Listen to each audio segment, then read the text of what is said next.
Okay, sige. Good day, engineers and students. So, in this video, ang i-discuss lang naman natin how to find the equivalent GMR and the equivalent radius no, kapag yung conductors natin bundled na. So, bakit ba mahalaga na alam natin paano i-solve yung mga ganitong quantities, no? The equivalent GMR and the equivalent radius. Una, pagdating sa inductance, syempre, dapat alam natin ano yung ilalagay natin na GMR dito. 'Di ba? Sa ilalim ng GMD kapag inductance. So, pahapyawan lang naman natin yung formula na. Tingnan nyo na lang muna yung formula. So, these are the formula solving for the inductance and capacitance.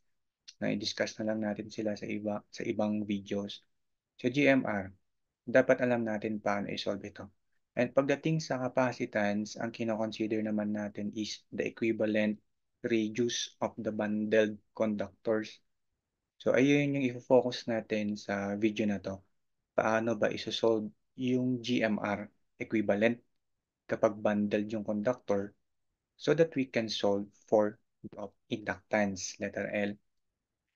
Solve din naman natin yung equivalent radius kapag capacitance. So, ayun na yung unang clue din natin, no? Kapag inductance, GMR, kapag capacitance, radius. So, ito yung mga magiging notes natin. So, ulitin natin, no? Kapag we are talking about the GMR, no, of the bundled conductor, meaning, nagsosolve tayo, ano yung GMR na ilalagay natin dito sa part na to. Solving for the inductance. Di ba? Yung GMR na nasa ibaba ni GMD. So, ito nga yung pattern natin. So, kung ang conductor natin, isa lang naman, self-GMR yung gamit. Yung formula natin for the self-GMR, alam naman na natin to, 0.7788 times the radius. Or given siya ng mismong problem. Kung hindi binigay, yung formula. Next, kung yung conductor natin bundled, so first we have the two bundled conductors. So ganito yung configuration ng ating bundled conductor. So we have the what we call distance of bundling or distance between the bundled conductors. Kasi yung dB na to magagamit na sa formula. So ito naman, d raised to b or dB. So, ang formula natin solving for the GMR kapag two bundled conductors, square root. Sino yung nasa loob ng square root? Yung self-GMR multiply the distance of the bundling. No, ayan, distance of the bundled conductors. The next naman, kapag tatlo yung conductors natin sa bundle, cube root. And then, self-GMR pa din yung nasa loob. Tapos, yung bundling distance natin, raised to 2 sa loob. Pero kapag apat na yung conductors natin, meron na tayong factor. So this is a derived formula. No? Nung dinerive siya, meron tayong nakalabas na 1.09. Tapos si 1.09 imumultiply sa fourth root ni self-GMR pa din. Tapos distance of bundling raised to 3. So ano yung clue natin dito para madaling kabisaduhin? So kung gaano kadami yung conductor sa bundle, ganun yung root. Diba kapag dalawa yung conductors, square root. Tapos, i-kukumpleto nyo lang yung exponent na 2. Diba we have one exponent for the self-GMR and then one exponent for the bundle distance. So, dalawa na yon. Kapag 3 yung conductors natin, cube root. Kukumpletuhin natin yung tatlong exponents. One exponent for the self-GMR, two exponents for the bundle distance. So, 3 yon. And kapag 4 conductors yung nasa bundle, 1.09, so do not forget the factor, 1.09 times fourth root. Kompletuhin natin yung 4 exponents. So 1 exponent for the self-GMR, and then 3 exponents for the bundle distance. So yung note nga natin, self-GMR may be given directly. Kung hindi siya ibibigay, 0.7788 times the R. Kung ibibigay, ayun na mismo yung isa-substitute natin sa mga formula na gumagamit ng self-GMR. And this slide, no, this screen is the solution solving for the GMR. And ang GMR ulit, engineers and students, inilalagay natin sa denominator ni GMD if inductance. So next naman, if capacitance, ito na yung sinusolve nating denominator, the equivalent radius of the conductor or of the bundled conductors. So una, kapag single conductor lang, yung pinaka-radius natin is kung ano mismo, yung radius ng conductor na yon. Ayun na mismo ang magiging denominator natin dito na RB. Kung isang conductor lang siya, ano yung radius niya. Next, hindi na kailangan mag-multiply ng 0.7788 kasi GMR yun. So ito naman, kapag dalawa yung conductors natin sa bundle, square root pa din. Tapos, anong mapapansin natin sa mga formula? Yung dating self-GMR sa formula na diniscuss natin kanina, mapapalitan lang naman ng mismong radius. No, kaya imbis na nagmumultiply tayo ng 0.7788 sa radius kapag self-GMR, pagdating dito sa equivalent radius, no, for the capacitance sa bundled conductor natin, yung radius na lang mismo yung nilalagay dito. So para masanay tayo, so let's answer the problems, no, asking for the equivalent GMR and also equivalent radius. So again, bakit yung dalawang yun yung hinahanap natin palagi? Para kapag magsasagot na kayo ng problems ng inductance and capacitance, matake note ninyo na kapag inductance, GMR yung sinosolve. Kapag capacitance, equivalent radius ang isosolve natin. Okay? So ito yung first problem. A single circuit three-phase 60 Hz transmission line consists of three conductors. Isa, bawat isang line, no, one per line, arranged in triangular shape. So the diameter of each conductor is 0.635. What will be the GMR and the radius in meters? So ang i-consider natin is one line lang, no, or isang pase lang na sa ating three-phase transmission line. So ano daw ang itsura nung conductor natin for each line? Sabi ng problem, there is only one conductor for each phase or each line. So ito lang yon. So kung babalikan natin yung note natin, if we are just considering one conductor, the GMR is yung self-GMR and the equivalent radius is yung mismong radius na. So, ayun lang, no? Kasi one conductor lang naman. So, lista ulit natin. If we will be solving for the GMR, yung self-GMR, 0.7788 of the radius. So, we have 0.7788. The given in our problem is diameter. The diameter is 0.635 centimeters. So, para maging radius, divided by 2. And also, the problem is requiring us sa unit na meters. Kung multiply tayo ng conversion, in 1 meter, there are 100 centimeters. So, ito na yung magiging pinaka-GMR natin. So, this is the first question ng problem. 0.7788 times 0.635 over 2 over 100. 0.00 yung nasa key answer, i-prove lang naman natin. 0.002473. 2473 meters. So this is the first answer. And kapag radius, di ba ano yung equivalent radius? Yung mismong radius na kapag single conductor. So we have the diameter, 0.635 over 2 centimeters. And then, ganun lang, no? Conversion lang ulit. Gawin lang nating meter. So, ito na yung pinaka-radius natin. 0.635 over 2 divided by 100. 0.003175. 3175 meters. And that is the answer number 2. Okay? So, ganyan lang kapag single conductor.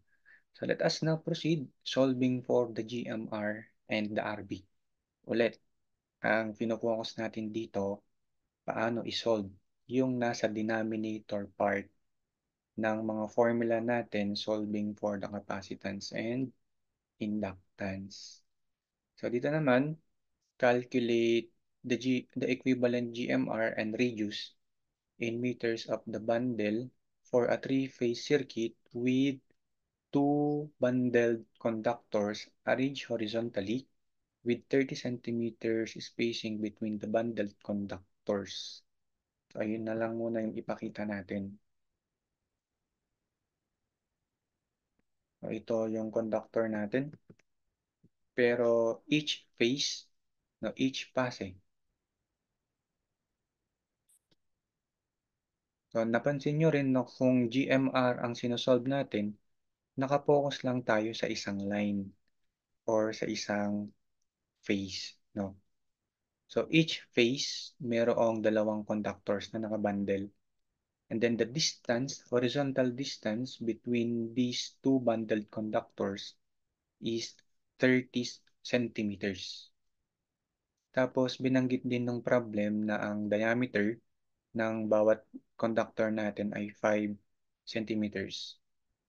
So, ito lang naman kailangan, di ba? So, let us now solve for the GMR.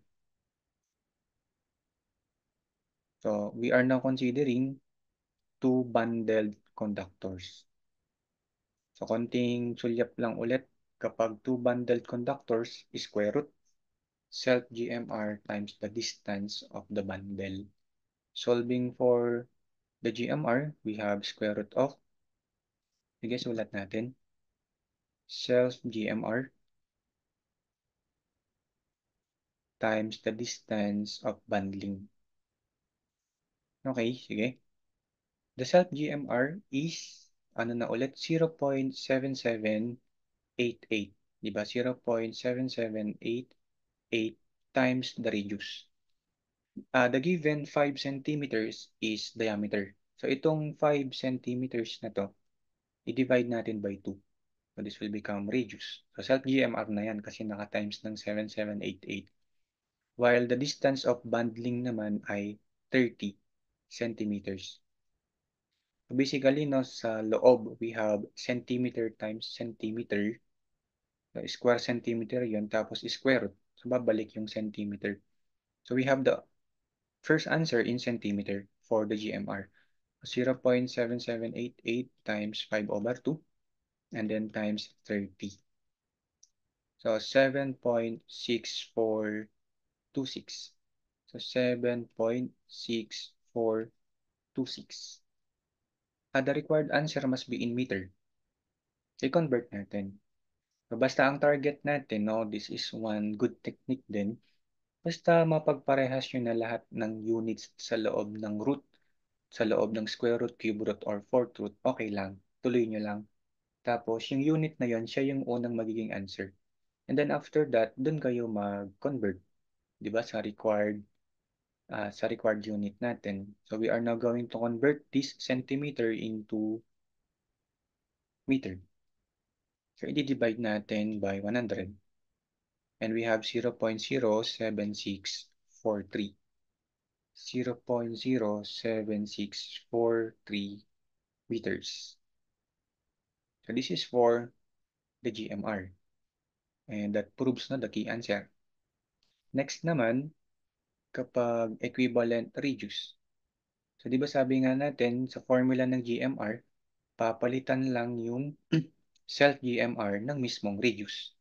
So, ang pinaka-radius na natin is the diameter 5 centimeters divided by 2. Ito na mismo yon.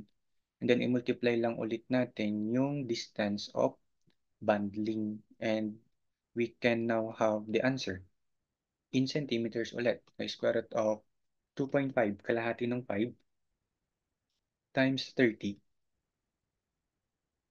8.66 centimeters. And if we are going to convert this into meters, divide 100. Na huwag na natin ipakita. So divided by 100, we have 0.0866 meters. So nasa key answer lang din naman ito. So this is the solution of the GMR or the equivalent radius kapag two bundled conductor yung meron sa ating problem. So proceed naman tayo. What will be the solution if we have three conductors in a bundle? So kung hindi babanggitin ng problem, understood that is equilateral triangle. No, kasi kung magbabanggit pa yan ng ibang configuration, so need pa nating pag-aralan mabuti. No? Kung paano isosolve yung GMR. Yung mga derived formula kasi natin is for symmetrical or for equilateral shapes.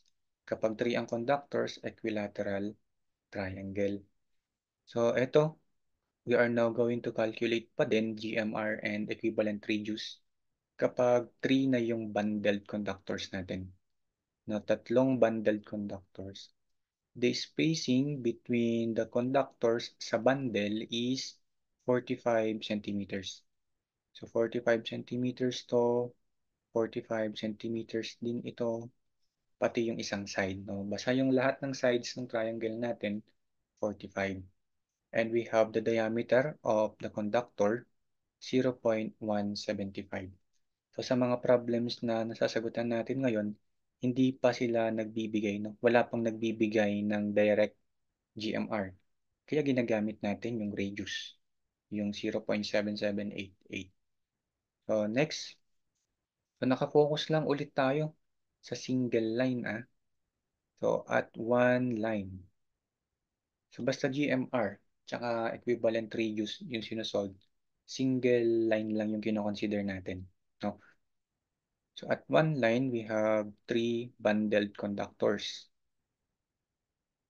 And ulitin lang natin, solving for the GMR. Since tatlo yan, we will be solving for a cube root. Tapos always lang naman may isang exponent for the self-GMR. So to complete the three exponent, itong distance of bundling, erase natin sa 2. Ayan. So cube root of. So again, no, because we do not know what is the self-GMR, direct value, gamitin ulit natin yung diameter. So first, we are going to multiply 0.7788 kasi nga self-GMR yan. And the radius is, una, from the diameter, 0.175 inches, i-divide natin sa 2. Next, gawin na natin sa loob. Since we are going to prove GMR in centimeters, and also yung distance of bundling natin, 45 centimeters. Yung 0.175 over 2, naka-inch pa yon. So there is a need of conversion. Yung inch na to, i-convert natin into centimeters. So 2.54 centimeters in 1 inch. And i-close natin. Ito pa lang yung magiging quantity ng self-GMR natin. Now, yung 175 dinivide natin ng 2 so that it will become radius. And then, pangalawa, kinonvert natin into centimeters. So, para magkakasundo ngayon na kapag si DB, nilagay na natin yung distance of bundling na 45, naka-centimeters din, and then raised to 2. And then, as we can see now in our solution, we are now multiplying centimeter and square centimeter. The answer is cubic centimeter na naka-cube root. So, matitira lang ulit ngayon si centimeters. And yung key answer naman natin naka-centimeters na lang. O kaya, ayan na yun. The first, 0.7788 times 0.175, di ba, na gagawing radius times 2.54 para maging centimeters. And then do not forget, this 45 numerical quantity must be raised to 2 na based on our formula.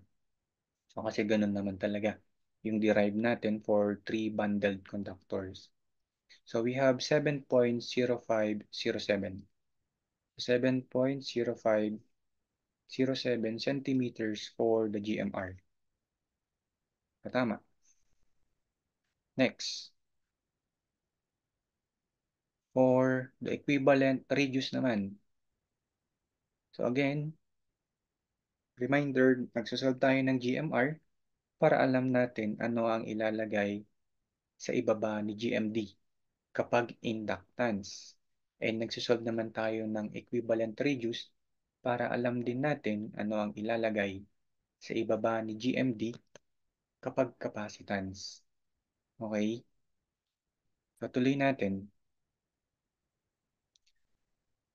So solving now for the equivalent radius, no, ang shortcut nga natin yung dating self-GMR na nakamultiply ng 0.7788, tatanggalin lang natin yan, di ba? Kasi gagawin lang naman nating radius.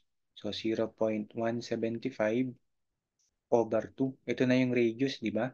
In inches. So multiply lang ulit ng 2.54 centimeters over 1 inch and then 45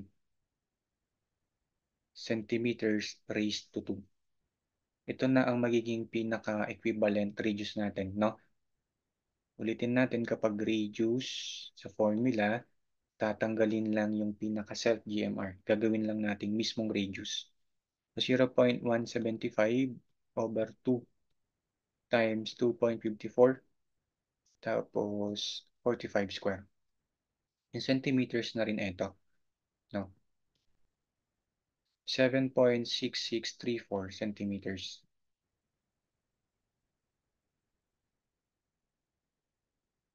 So ito. Tama naman, no? And for the last condition, kapag syempre, we now have the 4 bundled conductors. We are going again to calculate the GMR and the equivalent radius. So ganito yung configuration, no? Kapag 4 conductors in the bundle. So dapat ipakita natin yung 4 conductors na yon forming a regular shape. And that is a square. Ayan. And the distance, 45 pa din.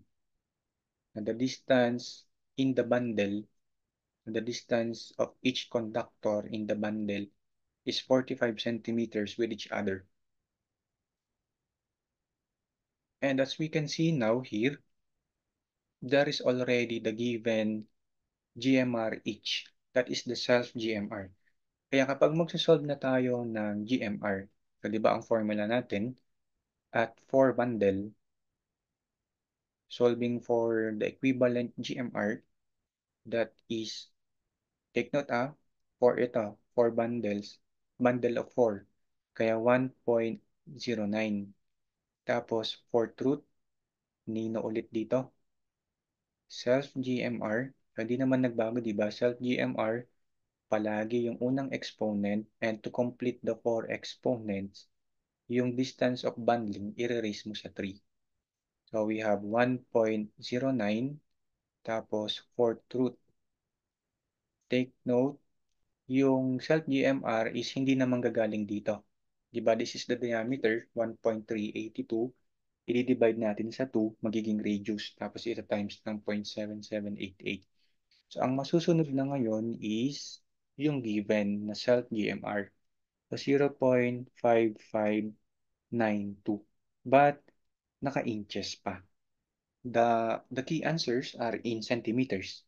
And also, di ba, yung distance of bundling natin, 45 centimeters. Kaya centimeters yung masusunod na unit. So, multiply lang ulit dito ng 2.54 centimeters in 1 inch. And then the distance of bundling is 45 centimeters raised to 3. No, raised to 3.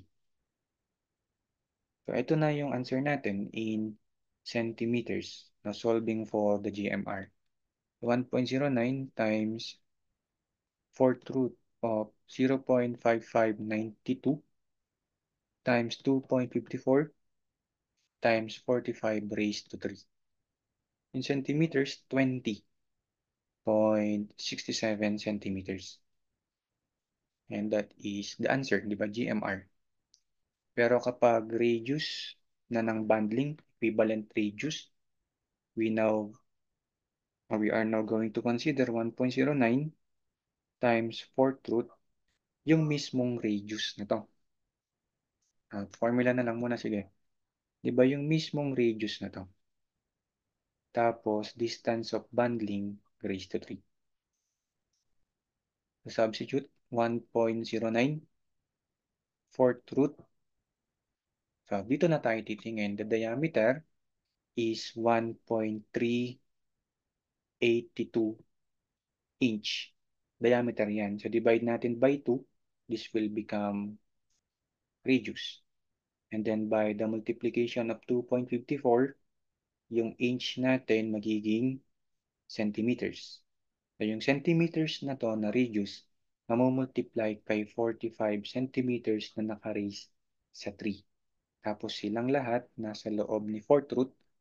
So, giving us the centimeters, di ba, na equivalent radius. So, ito na yun, na 1.09 times 4th root of, isingit lang natin yung magiging arc, 1.382 times 2.54. Tapos, ito, di ba, nakadivide sa 2. Di ba, ayan na itsura. 1.09 times 4th root. Yung loob is 1.382 over 2 times 2.54 times 45 cube. In centimeters, we have 21.798 centimeters. So 21.798 centimeters. So this is the GMR and this is the equivalent radius. And that ends our discussion. So ulitin lang natin sa mga problems na practice natin for a single conductor, for a bundle of 2, bundle of 3, and bundle of 4. Dalawa yung sinosolve natin. Dalawa, di ba, yung sinolve natin. GMR and equivalent radius. Kasi nga, kapag inductance ang sinosolve, GMR yung denominator. Pero kapag capacitance ang sinosolve, radius ang denominator. So I hope na we can have another video naman, no? Solving na ng inductance and capacitance, no? Applying the discussions, di ba, na nagawa natin how to solve the GMD, di ba, nitong mga nakaraang videos. And then, ngayon naman is how to solve the GMR equivalent or the radius equivalent.